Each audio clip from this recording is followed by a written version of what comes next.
¿cómo estás, Rui? ¿Qué tal? ¿Cómo va Pero todo? muy bien, ¿y vos? Un placer saludarte. ¿Para qué? Pero gracias. Bueno, acá estamos, cuando quieras. Estás. Bueno, comenzamos con una presentación un poco más formal. Nosotros somos el Club de la Libertad, es una fundación que difunde todas aquellas ideas relacionadas con la libertad de manera integral, la libertad de comercio, la libertad política. Los principios básicos liberales que están insertos en la Constitución Nacional. Y tenemos este ciclo, la de 1853-60, exacto. Tenemos este ciclo de conversaciones donde por 40 minutos escuchamos distintas opiniones, intercambiamos ideas con amigos de distintos lugares del país y del mundo. Gracias a la pandemia tenemos la posibilidad de conversar con mucha gente y por esa razón te invitamos. Con quien vamos a conversar es Rui González Allende, que es médico, cirujano, formado fundamentalmente en el Hospital de Quemados, donde trabajó durante más de 25 años. También estudió Ciencias Políticas en la ESEADE y también una maestría de Salud Pública en la UBA. Te has recorrido varias áreas del conocimiento, Rui. ¿Qué te Sí, motiva a ser tan inquieto? bueno, en realidad yo empecé tarde con mi formación porque tenía que hacer la colimba. Y por alguna razón me resistía, cosa que fue un error. Papá murió cuando yo era muy joven. Y bueno, entre una cosa y la otra, me tocaba la colimba. Yo soy clase 64. 62 fue a la guerra. No me tocaba, pero bueno, en fin, yo la hice finalmente la colimba, como tenía que hacerlo. Pero perdí mucho tiempo. Fue un tiempo muy valioso. Bueno, era los chicos van y andan dando vueltas por el mundo con esta cosa del año sabático. Yo trabajaba Sí, entonces, mi madre es fisioterapeuta, era fisioterapeuta y de alguna manera, en la medida de lo posible, la acompañaba, en fin. La cuestión es que finalmente cuando hago la residencia, termino la residencia, no tengo contrato en el hospital y ya estamos hablando de finales de los 90, estamos en el 98, y nos agarra la crisis de 2001. Y cuando nos agarra la crisis, todo lo que yo veía, todo lo que yo entendía, entraba en conflicto con lo que se escuchaba. Yo digo, esto no puede ser. Y un buen día un amigo me dice, ¿por qué no te acercás a SEADE, que hay una conferencia muy interesante sobre Montesquieu, que va a hablar Ricardo López Guetti? Yo qué sé quién es Montesquieu, a mí que me interesa Montesquieu. No, me dice, te va a gustar. Vos tenés esa inquietud, anda. Bueno, fui y me encontré con un ambiente intelectual fantástico. La verdad que el ambiente intelectual de la época era fenomenal. Estaba Gabriel Zanotti, bueno, Ricardo, Martín Krause, estaba Juan Carlos Kachanowski todavía. Juan Carlos, claro. Sí, de modo que imagínate que para mí fue prácticamente un golpe en el pecho, porque fue muy, muy agradable, muy grato encontrarme con gente que sintonizaba la onda del pensamiento que yo vivía, que yo sentía, y un ambiente de libertad para poder dialogar y reflexionar en voz alta.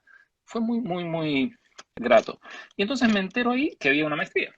Y ¿por qué no? Maestría en Ciencias Políticas y Económicas. Y cuando me voy a inscribir, me toman un examen, me hacen un par de preguntas. Lo corrige Gabriel, era una especie de una redacción acerca de algunos puntos de la Revolución Francesa, y vaya a saber qué otras cosas que me preguntaron en ese momento. Y bueno, me aceptaron y ahí empecé. Eso fue, ya te digo, a partir de la crisis del 2001, los primeros años del siglo. Me cambió mucho, interesante, porque me dio una visión, quien más influyó no fue solamente Gabriel, hubo varios, Joaquín Migliore, hubo muchos profesores que fueron absolutamente maravillosos. Con Gaby tuvimos epistemología y la primera clase, la de introducción, fue una clase de 45 minutos que la puedo decir, y de hecho lo hago porque yo doy clases en posgrado, y repito prácticamente todo lo que aprendí en esos 45 minutos. Por supuesto que después investigué, ¿no? Pero todo el debate epistemológico de Popper a Feyerabend, que en su momento me resultó súper intuitivo. Yo entré derechito, lo mismo después cuando me encuentro con Mises. Hayek es diferente, las ideas de Hayek me son intuitivas, pero la lectura de Hayek no es fácil. Leer a Hayek es casi te diría aburrido. Es pesado, es denso, pero las Sí. ideas de Hayek me son absolutamente fáciles y como que las hubiera podido tener yo mismo, ¿no? Bueno, y así fue, fui entrando en contacto con los escoceses, con Hume, Ferguson, y Adam Smith, ¿no? Y infelizmente no terminé de cursar todo, pero no terminé de rendir los exámenes. Y no me acuerdo, porque honestamente no hay ninguna razón que yo dijera, me faltaban los exámenes de las materias económicas, de las economías. No hay ninguna razón para no haber terminado con eso. Pero el tiempo pasó y por alguna causa uh, me empuja a, probablemente tenga que ver con esto. Yo estaba ya para hacer formación para los niveles de conducción en el hospital. Cuando vos querés ingresar a los niveles de conducción tenés que dar un examen de administración hospitalaria. El curso de administración hospitalaria se hace en la Asociación de Médicos Municipales, un curso de unas 500 horas, todos los días, todas las mañanas, durante un año. Te confieso que fue uno de los peores cursos que yo hice en mi vida. Vergonzoso. Mira que hice 2 o 3 cosas muy malas. Uno fue este. Al punto tal que en un momento dado, uno de Y vas a los... ser colega de González García, de Ginés González García, él es sanitarista. Bueno, todos los que estamos en el hospital público, cuando queremos acceder a niveles de conducción, tenemos que pasar por ahí. Lo que está muy bien. Lo que está muy mal es que yo no puedo presentar credenciales de Harvard. Es decir, yo puedo hacer un doctorado en administración hospitalaria en Harvard. Tú lo presentas en la carrera universitaria, en la carrera hospitalaria, y eso no tiene valor. Lo único que tiene valor es este curso horrible de la Asociación de Médicos Municipales. Al punto que en un momento dado, había una mujer pobrecita que trataba de enseñarnos estadística. Era muy, muy precario todo. Era increíblemente malo. Y un buen día, un caballero, yo me ocupaba de leer, en ese día estaba leyendo La vida de Perón, y un hombre viene y dice algo así, yo escuchaba medio del costado. No, porque a cada uno según su necesidad y cada uno según su posibilidad. Entonces yo estaba re caliente y le digo, mira, a mí no me parece mal que vos pienses lo que pienses. Ahora, decir las cosas claramente, porque lo que vos estás diciendo es Marx puro. Son palabras textuales de Marx. No, que no, que no. Mira, digo, si te avergonzás de tu propio pensamiento, realmente me parece muy triste. Bueno, fue una discusión muy dura, por supuesto que me callé la boca y traté de terminar porque yo necesitaba rendir y aprobar. Así fue. Pero eso me llevó a la maestría de salud pública en la UBA, que es un programa que dirige Adolfo Rubinstein, no sé si te suena, Sí, el ministro, ex ministro de Salud. organizado a punto de partida de la Fundación Medicina Familiar del Hospital Italiano, un grupo muy interesante de trabajo, un grupo realmente de gente brillante, el hermano de Adolfo, bueno, gente realmente fenomenal. Y me abrió la posibilidad, es un programa de Harvard que se llama PEC, Programa de Efectividad Clínica, y me abrió la cabeza en muchos aspectos, sobre todo en temas de metodología de investigación, bioestadística, epidemiología, y luego aspectos vinculados a seguridad del paciente, una cantidad de cosas que son fundamentales. Era a distancia, fue muy loco porque nos encerramos un febrero de 8 de la mañana a 5 de la tarde estudiando y después salíamos de ahí y nos íbamos a estudiar. Afortunadamente un amigazo, Paul Camacho, colombiano, que ya tenía formación, nos daba una mano para salir adelante del atolladero de no entender nada, sobre todo con bioestadística, porque se tienen que utilizar herramientas informáticas y desde luego los problemas de bajarte las herramientas informáticas, ¿no? Bueno, fue muy, muy, muy grato. Trabajamos muchísimo a distancia. Yo ya por entonces viajaba. Y de acá para allá, yo en Alemania, otros en Colombia, había gente por todas partes del mundo. Cada uno se enchufaba y hacíamos, inclusive los exámenes a distancia los hacíamos juntos. Muy difíciles, todos tipos de metodología. Por supuesto que me rompió la cabeza, me abrió un universo de comprensión totalmente nuevo. Que yo digo que cuando a mí me cuentan un poco ahora lo que está pasando, primero, que los médicos no tengamos formación epistemológica parece terrible. Hay muchos problemas en eso. Y que no tengamos formación metodológica en epidemiología y en bioestadística es lamentable. Yo he escuchado en algunas en algunos congresos un médico que dice, bueno, pero sería interesante probar en una pierna sí, en una pierna no. Y eso era científico. Y claro, imagínate que yo tengo la cabeza llena por Gabriel, y a mí cuando alguien me dice científico me paran los pelos, porque lo científico tiene sus cosas. Yo me encuentro muy afín al pensamiento de Feyerabend, que es una oveja negra de la filosofía de las ciencias y que viene advirtiendo todo lo que está pasando en términos del abuso de poder en esta asociación entre las asambleas democráticas, legislativas, mayoritarias, y las asociaciones de profesionales. En este sentido, para quien no sabe de qué estamos hablando, Feyerabend advierte... ¿Cómo te parece que se paran los médicos frente a los pacientes en esta pandemia? Con un cagazo bárbaro. Así de simple. Porque no tienen elementos de protección. Entonces, están muy expuestos. Absolutamente. Los médicos, mira, ayer leía un comentario en Facebook que hablaba de un médico que sabía perfectamente bien que él estaba enfrentándose a un problema infectológico. Pero lo hemos hecho toda la vida. Yo he estado en el Muñiz y te enfrentas a la tuberculosis, te enfrentas a todo. Yo he trabajado con pacientes. Cuando empecé, trabajamos el HIV, nos vestíamos como si fuéramos astronautas. Todo el mundo ¿Y eso pensaba, se racionaliza o es algo que ni se menciona y viene con el paquete del médico?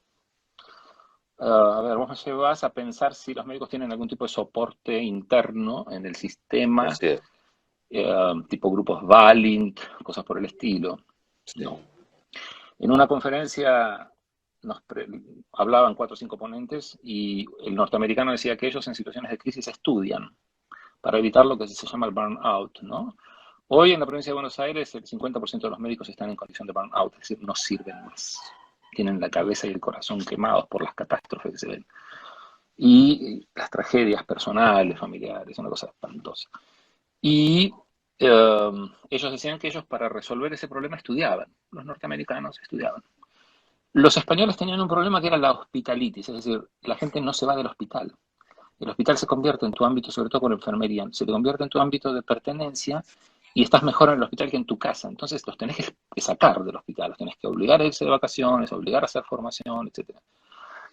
El dominicano, que tenían un problema muy serio con las electrocuciones, aclaro, electrocutarse es morirse por el pasaje de la corriente eléctrica, uno no puede decir me electrocuté, porque eso no existe, la electrocución es la muerte.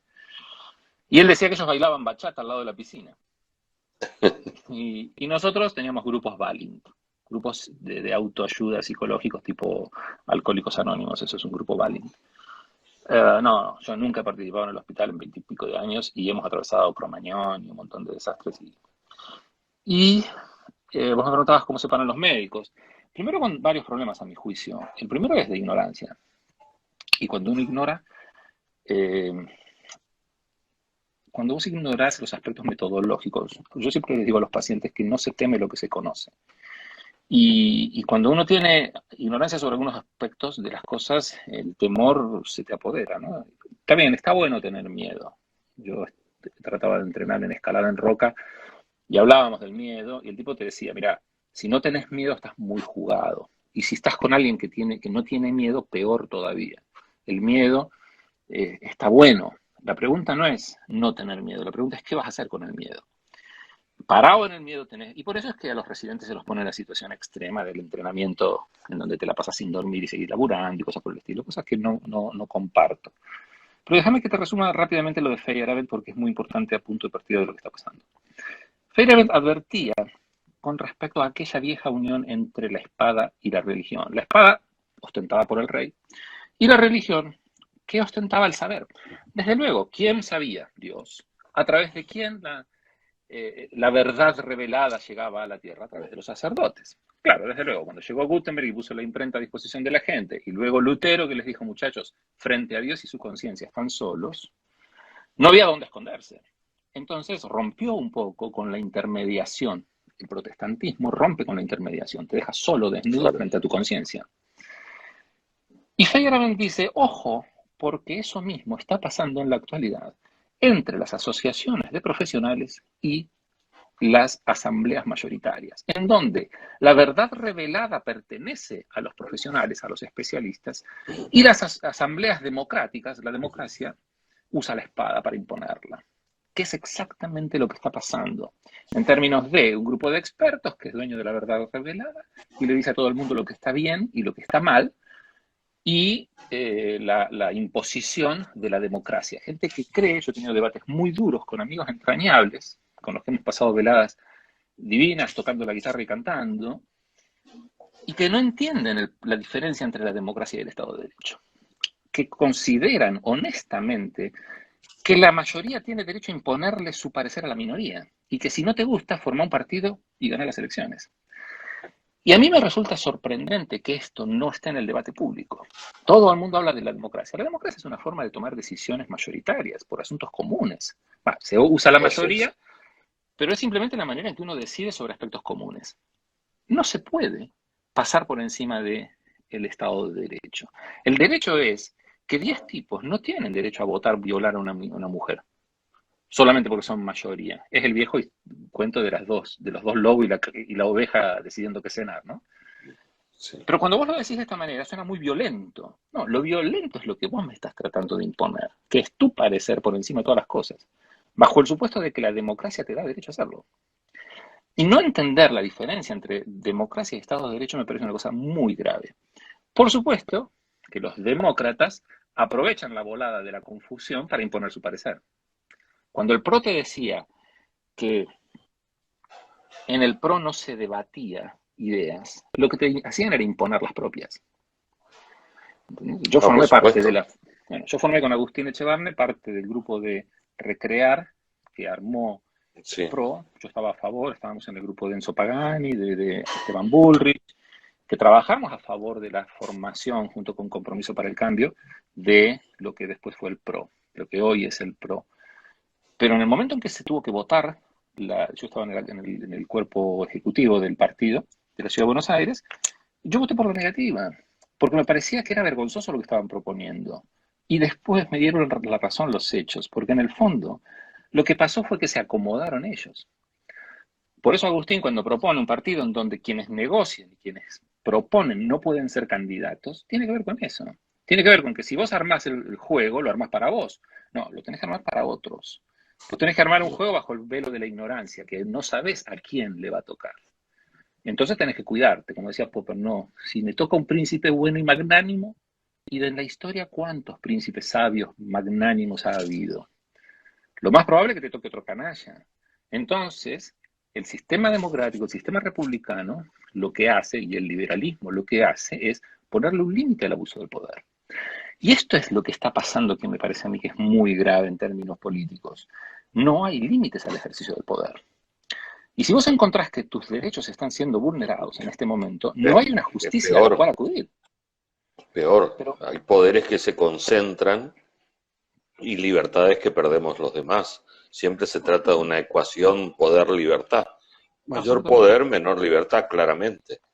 Absolutamente. Y que hoy venía pensando que la justicia no trabaje es causa de juicio político para todos los jueces. A ver, ¿cómo es posible que el Poder Ejecutivo no se infecta y estos tipos andan sin barbijo, abrazándose por todas partes, dando vueltas por todos lados y no se infectó ninguno? Ni los periodistas, ni los políticos se infectó ninguno. Y resulta que el Poder Judicial está muerto de miedo o que el Congreso no puede sesionar. ¿Vos te imaginás el Congreso de Tucumán con miedo? Los tipos pasaban las pestes del mundo, no había antibióticos. ¿Te imaginás los pasajeros del barco de Colón, los flacos que se subieron al barco? No, ya no voy porque me da miedo. Y los diputados en el siglo XIX se movían en carretas. No había otro medio de comunicación. Y hoy, si no se mueven en avión, los legisladores arman unos escándalos espectaculares. Para mí es obsceno. Y hay un problema muy serio con respecto a la inversión del rol de los legisladores. Primero, yo no usaría la palabra legislador, no deberían legislar, porque yo no espero que a mí me digan cómo debo vivir. Tampoco gobernar. Ningún hombre libre acepta ser gobernado. Yo elijo un administrador. Vamos a jugar a la pelota el sábado y en el equipo elegimos un flaco al cual le vamos a poner guita para que vaya a comprar las camisetas. Entonces, ok, fenómeno, ¿cuánta plata vamos a poner? Y mira, yo puedo poner 1000 mangos. Genial, listo, acá tenés 1000 cada uno, a ver qué conseguís. Y el que va con un mandato, que es comprar camiseta, pantaloncito y media. Con esta guita. No es que el que va a comprar las camisetas puede decidir que ahora va a cualquier cosa que a él se le ocurra. Ricardo, ¿cómo se llama? No me sale ahora el nombre, ya me va a salir. Tiene un libro que se llama El Consorcio, Manuel Rojas. Tiene un libro que se llama El Consorcio que habla justamente de esto, una comparación entre la administración de un consorcio y la administración de la nación. Y es exactamente eso. Uno elige administradores y los administradores tienen un mandato delegado. Entonces, cuando vos decís, mira, necesitamos un puente para atravesar el río, porque la verdad que mojarse los pies, los chicos van a la escuela. Ok, ¿cuánta guita ponemos? Muy bien, tanto.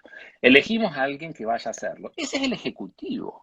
El ejecutivo es el que va a construir el puente. Tiene un mandato, tiene una cierta cantidad de guita, tiene que ir, construir el puente y venir y rendir cuentas. La rendición de cuentas es una cosa fundamental del Estado de Derecho en la Argentina. Ahora, todas estas cosas se esconden detrás de un relato de mentiras, ¿sí?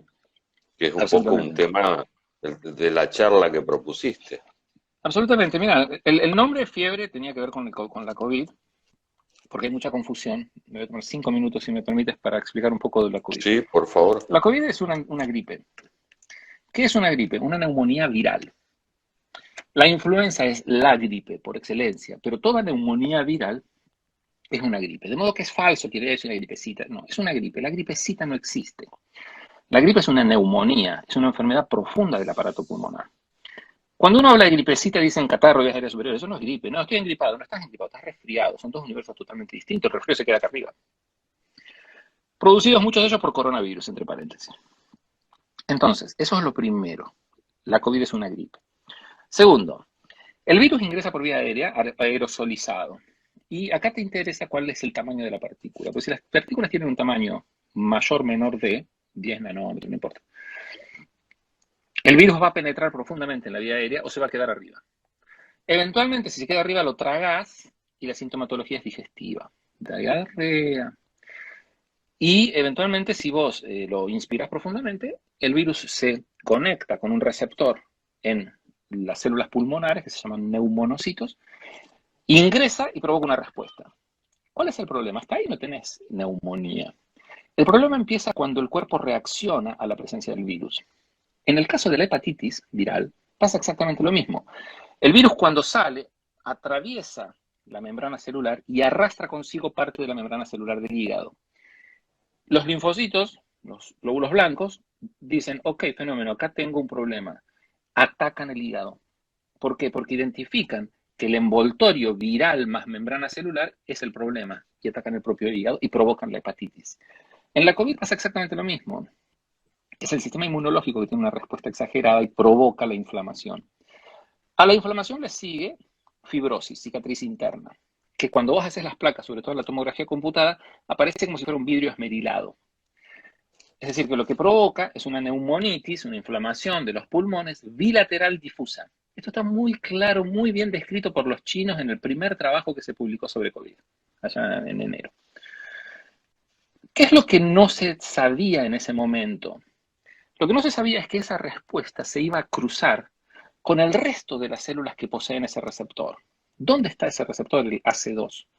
El receptor está en los riñones, en el intestino, en el cerebro, en el corazón, en los vasos sanguíneos. Y los vasos sanguíneos están por todas partes, es decir, que el problema está por todas partes. Cuando la respuesta inmunológica es exagerada contra tus propios vasos sanguíneos, los endotelios vasculares, imagínate tú que, ¿por qué no tenemos endotelios tapizados de teflón? ¿Cuál es el problema cuando vos metés un stent? El stent es un artefacto que dilata las arterias para prevenir el colapso y el infarto, ¿no? Si vos tuvieras un tapiz, una alfombra interna, pero inerte, la sangre no coagularía en el momento en que se rompe el vaso. Para que se rompa, el endotelio tiene un intercambio con la sangre. En el momento en que se rompe, se forma el coágulo. Aparece la respuesta hemorrágica, de protección frente a la hemorragia. Por eso los stent tienen ese medicamento anticoagulante que van liberando para evitar los coágulos. Esa es una función natural del endotelio vascular. Lo que aparentemente sucede es que el virus afecta el endotelio vascular de modo tal que el propio cuerpo ataca los endotelios vasculares. La destrucción, digamos como si fuera una corrosión que afecta al endotelio vascular, determina que en los intercambios con la sangre se despierten procesos de coagulación dentro de los vasos. El epítome de esta patología se llama coagulación intravascular diseminada, en donde todos los factores de la coagulación son consumidos y como ya no te quedan, empiezas a sangrar. Y es una hemorragia masiva que se da por todos lados, que se trata con anticoagulantes. Pues fíjate qué cosa más curiosa. Una hemorragia se trata con anticoagulantes. ¿Por qué esto? Sí. Porque la coagulación intravascular diseminada consume los factores de coagulación. Por supuesto que hay que darle factores de coagulación, hay que transfundirlo. A veces se habla de la COVID como un proceso de coagulación intravascular diseminada. Eso es falso. Lo que sucede en la COVID son trombosis multifocales. Los trombitos se paran en los dedos de los pies, se te necrosan los dedos de los pies y empiezan a aparecer las manifestaciones cutáneas, pero también infarto cerebral, infarto de miocardio. Todo este cuadro se conoce como síndrome antifosfolipídico. Es una enfermedad bien conocida también. Algunos españoles, algunos italianos se fueron dando cuenta de este problema. Y por eso es que se trata con corticoides, con inmunosupresores a altas dosis, porque lo que vos tenés que hacer es controlar la exagerada respuesta de vigilancia inmunológica. Esta es la razón de ser. ¿Qué quiero decir con esto? Pues fíjate, y yo no soy experto en el tema, ¿cuánto se sabe de la enfermedad? Se le conocen los primos hermanos, el código genético completo al virus, se conoce todo. No puede el presidente salir a decir que es un virus desconocido. No puede salir a decir que nos enfrentamos a una epidemia desconocida. Hay 5 millones de pacientes. Con 5 millones de datos te puedo asegurar que se obtiene mucha información y mucho conocimiento. ¿Se aprende todos los días? Ok. ¿Hay mucho que desconocemos? Probablemente. Pero no puede decir eso públicamente. No el presidente de la nación. Y me llama mucho la atención que no sea que nadie haya salido al cruce de esas palabras. Realmente me pareció muy triste. Por eso, el tema con la fiebre tiene que ver con, ok, fenómeno, ¿qué te pasa si te pegas la enfermedad? Sobre casos documentados, estos son números muy conocidos, casos documentados es gente que tenía síntomas, se le testeó y le encontraron el virus. 80% cursa asintomático, es decir, cursa caso leve, no pasa nada. De los 20 que te quedan, 15 van a necesitar atención que se puede hacer en casa. Los mandas a tu casa, paracetamol, atención domiciliaria. 5 que te quedan van a tener que ir a cuidados intensivos y 2 de ellos van a morir. Y no hay nada que hacer, 2 de ellos van a morir. Es decir, que vos tenés una mortalidad base de 2%. Sobre casos documentados. Fíjate qué sucede. Y la mención de respiradores en esos casos extremos. Es que no te interesa porque la enfermedad, ese es un tema apasionante para la medicina interna, para el internista. Pero no es un tema de salud pública. El 2% de esos pacientes no es un tema de salud pública. El problema, ¿por qué no? Porque vos tenés 2 de cada 100 casos documentados. Pero la pregunta es, ¿cuántos infectados no documentados hay por cada caso?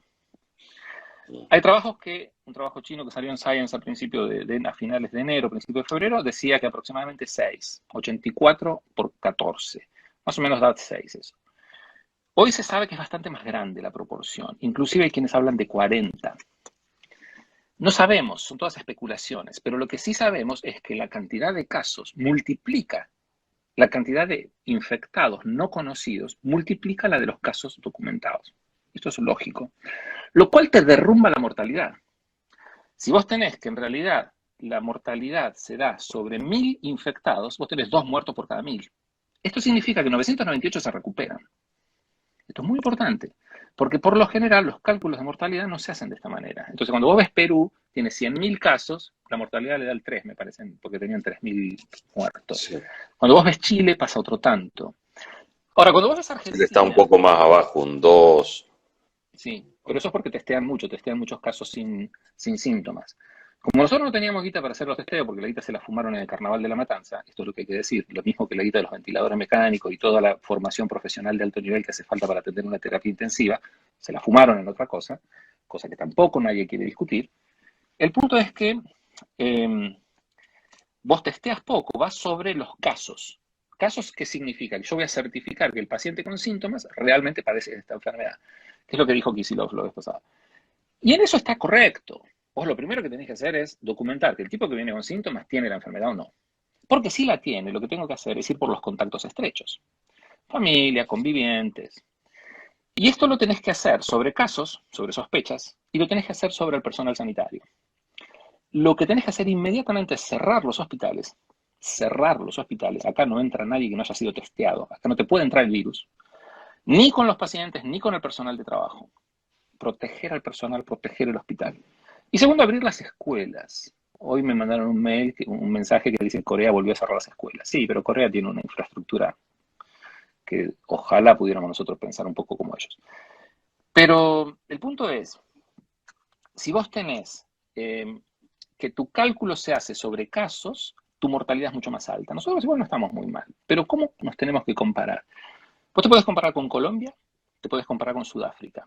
Veníamos siguiendo una evolución paralela. Ellos siguieron la misma evolución juntos, hoy tienen 20 y pico de miles de casos. Y más o menos 400 muertos en Sudáfrica, 800 en Colombia. Nosotros tenemos la mitad de casos. ¿Qué pasó? ¿Realmente están informando? ¿Realmente saben? Entonces acá aparecen las mentiras. Cuando vos ves los números, no, Rusia no tiene, mirá lo que pasó en Rusia.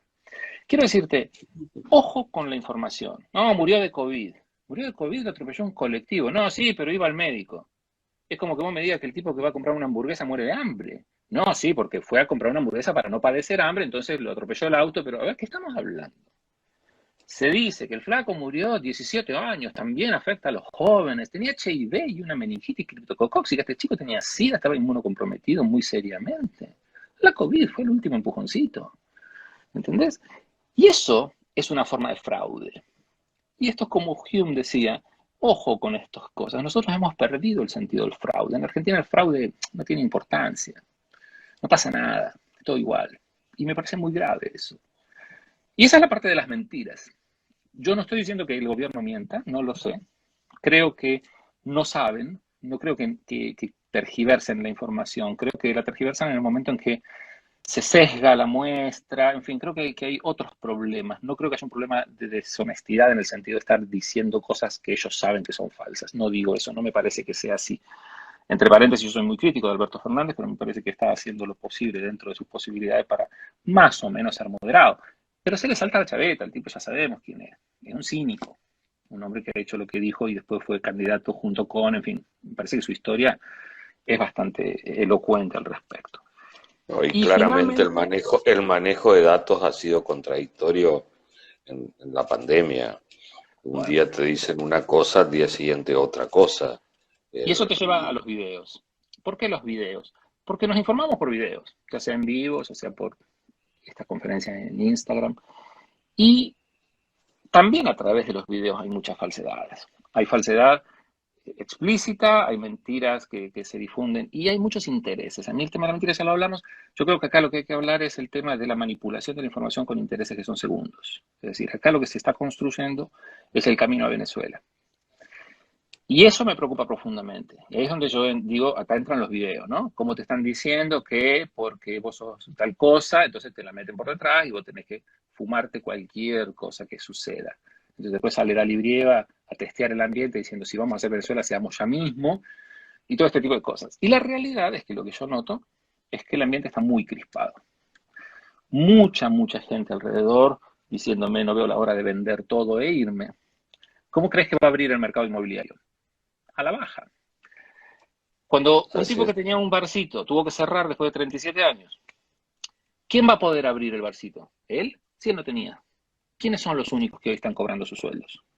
Los políticos y los funcionarios, sobre todo los jueces que están cobrando mucha guita. Entonces, para ellos va a ser muy fácil quedarse con la parte del león. ¿Por qué? Porque una vez que todo vuelva a la normalidad, los únicos que van a tener capital van a ser ellos, que por supuesto lo recogieron a través de emisión monetaria, porque hoy impuesto no les paga a nadie. Pero dice Agis que la emisión no produce inflación. No te cuenta que la neutralizaron, no te cuenta que estamos todos encerrados. No te cuenta, toda esa parte no te la cuenta. Y decime, ¿los periodistas están cumpliendo un rol dentro de estas mentiras? Volvemos a la primera parte de la charla. ¿Son seres racionales? No. Los periodistas... Mira, yo he postado una y otra vez el corto de la película El aprendiz de hechicero. Tendríamos que haberla visto a los 6 años y te la tendrían que haber explicado. Sí. Estos tipos son todos aprendices de hechicero. Si nadie la vio, les recomiendo la película Fantasía, el episodio del aprendiz de hechicero. Mickey aprende a hechizar a las escobas para que hagan el trabajo que tenía que haber hecho él y, por supuesto, pierde el control. Yo creo que esta gente son todos aprendices de hechicero. Están jugando con algo que no tiene repuesto y que no pueden controlar, en primer lugar. Y en segundo lugar, películas como El pianista, de Polanski. ¿Por qué la menciono? Porque en El pianista se ve claramente cuando la invasión de Varsovia hace que un buen día los nazis les obligan a ponerse la estrella de David en el brazo. Hay que identificarse. Cualquier similitud con la aplicación Cuidar queda por cuenta del lector. Una vez que estás identificado, los obligan a mudarse todos al mismo sector. Y una vez que estaban todos juntos, les construyen el muro. Cuando les construyen el muro ya era tarde. Pero los judíos, a pesar de eso, colaboran, algunos colaboran. Una de las cosas que más me impresionó, yo subí un comentario a propósito de esto estando en Terezín, que era un campo de concentración a unos 60 kilómetros de Praga, era una historia acerca de un muchacho que se había escapado de un campo de la muerte, los campos de exterminio como Auschwitz, Dresden, y que una vez llegado a Terezín fue entregado por los propios judíos a las autoridades. Los propios judíos obtenían beneficios de la delación, del control interno, eran funcionales al nazismo, los propios jerarcas judíos en el campo de concentración. Y los capos en el campo. Bueno, y eso es parte de lo que está pasando hoy con el periodismo. El periodismo, infelizmente, bueno, por supuesto, y termino con la historia de este viaje dramático de la estrella de David a Auschwitz, ¿no? Arbeit macht frei, y ellos pensaban igualmente que dentro, si se esforzaban, iban a ser libres, y ya estaban en un paso de la cámara de gas. La pregunta es, ¿en qué momento de ese viaje estamos? No, eso es un exagerado, no puedes hablar del gueto de Varsovia. Yo estoy contando una historia, ¿sí? Pero hay gente a la que ya le pusieron un cerco en la puerta de su casa. Ya nos propusieron la obligatoriedad de identificarnos a través de una aplicación que por supuesto puede meterte lo que sea. Y de esto, vean Black Mirror y van a ver la cantidad de cosas que pueden pasar a través de la tecnología, etcétera, etcétera. La serie de televisión es muy buena, muy dura, pero muy buena. Y los periodistas tienen un primer problema, que es que no saben. El primer problema del periodismo argentino, es el problema de la política, de la dirigencia argentina, es que tiene una muy mala formación.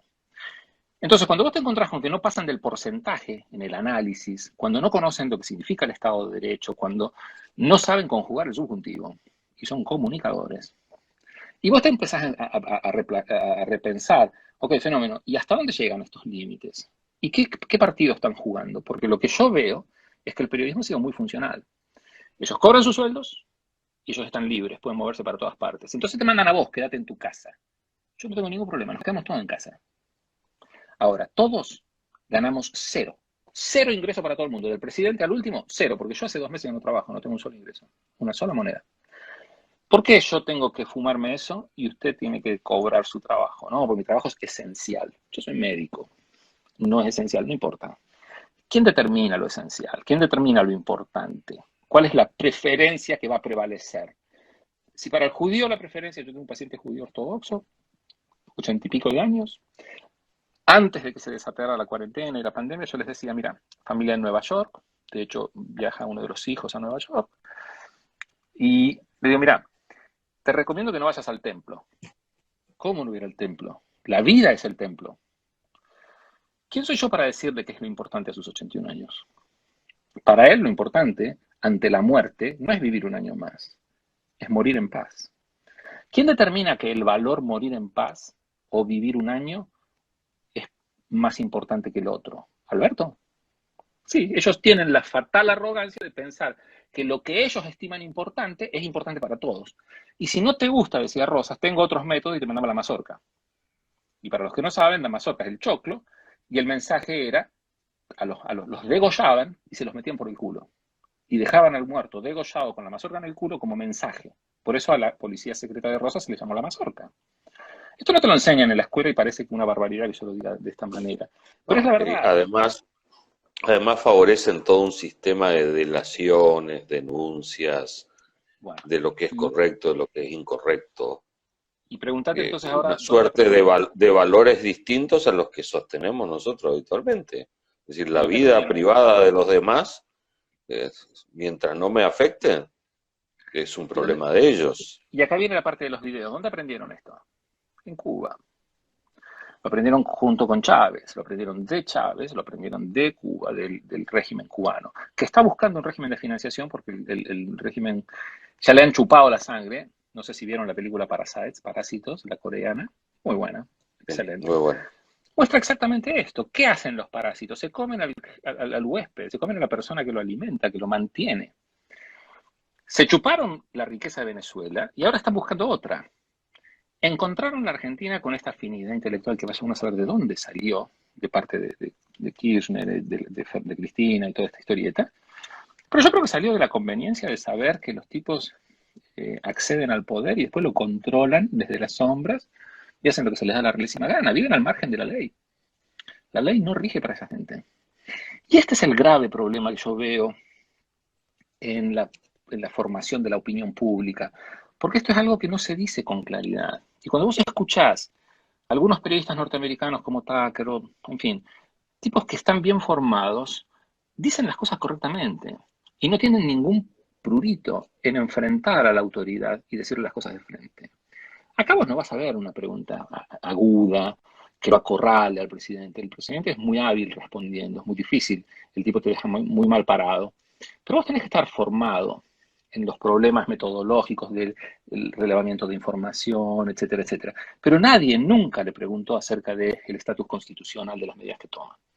Porque para mí claramente ha abolido el Estado de Derecho.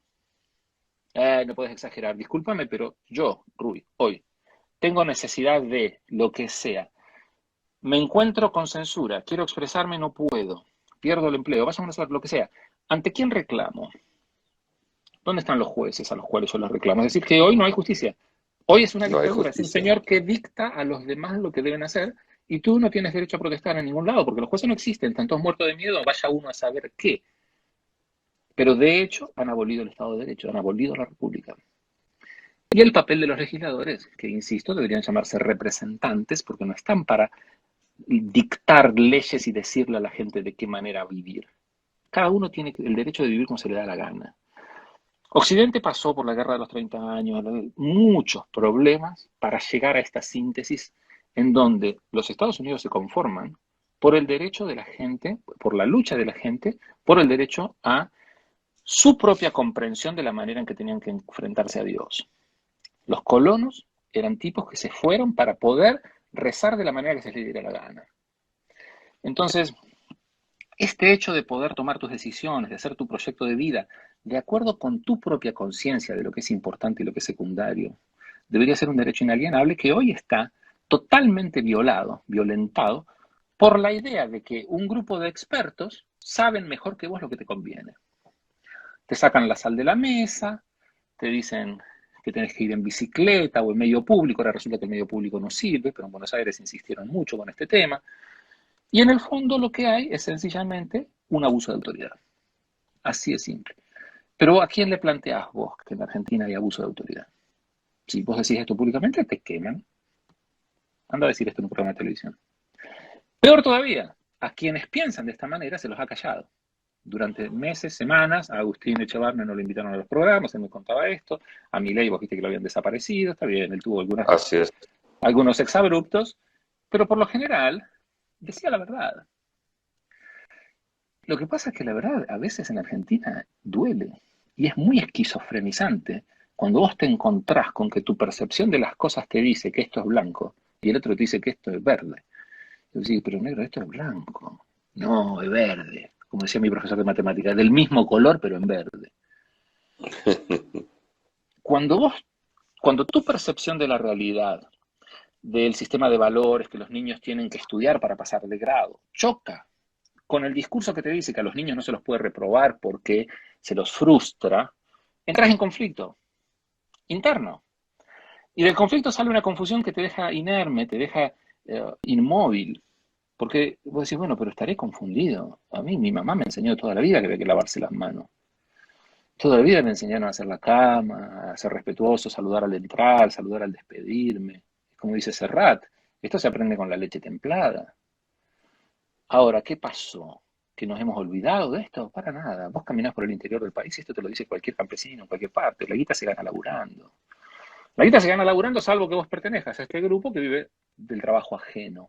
Y la instalación del derecho... Que encontró la fuente del dinero eterno. Bueno, ahí tenés el serio problema de la Argentina. Entonces vos hoy te encontrás con que la Argentina está realmente fracturada. No tiene solución. Acá no se trata de que desaparezca la grieta. Yo no voy a convivir con esta gente. Yo no tengo ningún interés en convivir con esta gente. Lo dramático es que en el viaje de la estrella de David al campo de exterminio, que estamos hoy, hay muchos que ya han decidido irse. Los mejores cerebros venezolanos, la mejor capacidad de realizar cosas, de obtener petróleo, se fueron. Hoy en Venezuela no podés sacar petróleo porque no hay quien lo saque. Tuvieron que ir a buscar tipo de Rusia, de China, le entregaste el país, te bajaste los pantalones y le entregaste todo. Porque no te quedó nadie en tu propio país para poder hacerlo. Y la Argentina está en ese proceso. El problema de la Argentina es que la fuente de distribución del ingreso o de la riqueza, de la creación de riqueza, está mucho más difundida, diseminada en el campo, en el productor local, el productor pequeño. Pero el problema del petróleo es muy parecido. Hoy Vaca Muerta desapareció, nadie trabaja, ya no tiene sentido. Y así sucesivamente. Y entonces van a venir con que no son socialistas porque ellos respetan la propiedad privada, te dejan la propiedad. El socialismo dice, el marxismo, comunismo son toda la misma cosa. Se basan en que la propiedad debe ser pública, la propiedad de los medios de producción debe ser pública. Como se dieron cuenta de que los que no son zapateros no saben fabricar zapatos, salvo el tarado de algunos idiotas acá que pretenden, como la Vallejo, que cree que va a poder poner a cualquiera a cosechar soja, lo que hacen, es mucho más inteligente, es yo te dejo cosechar la soja, pero después paso y te pido el tributo. Y hoy el tributo sabemos en qué niveles está. Entonces te dejan en la propiedad del medio de producción, pero te expropian bajo la peregrina idea del derecho de compartir por la desigualdad y que no puede ser que este niño no tenga comida, te expropian todo. Entonces crean un sistema más feudal. Absolutamente. Crean la Junta Nacional de Granos. Sí. Yo tengo pacientes que necesitan productos importados. Muy simple, un guante de compresión. En la Argentina no se fabrican, no se van a fabricar nunca. Se fabrican en Alemania, 2 o 3 lugares en el mundo. Hay que pedirlos, hacen a medida, tienes que mandar. Primero te tienes que formar con ellos te tienen que reconocer, te tienen que acreditar, porque si no, no te prestan atención, no te mandan las prendas. Estamos hablando de valores de $400 un guante. Necesitas 2, el niño crece. Es decir, que estás hablando de por lo menos 3, 4 guantes por año, y solo los guantes. Es decir, que estás hablando de unos $2.000, 2.000 euros por año solamente en concepto de guantes. Para una familia que tiene un ingreso hoy de, ¿cuánto es el ingreso en la Argentina? ¿$200, $300? Hoy estamos ganando ¿cuánto? ¿30.000 pesos? $300. El trabajo de una fisioterapeuta, yo he formado mucha gente en Corrientes, y el trabajo de una fisioterapeuta correntina hoy debe estar en el orden de los 1.000 pesos, rabiosamente, si le pueden sacar a alguien 1.000 pesos.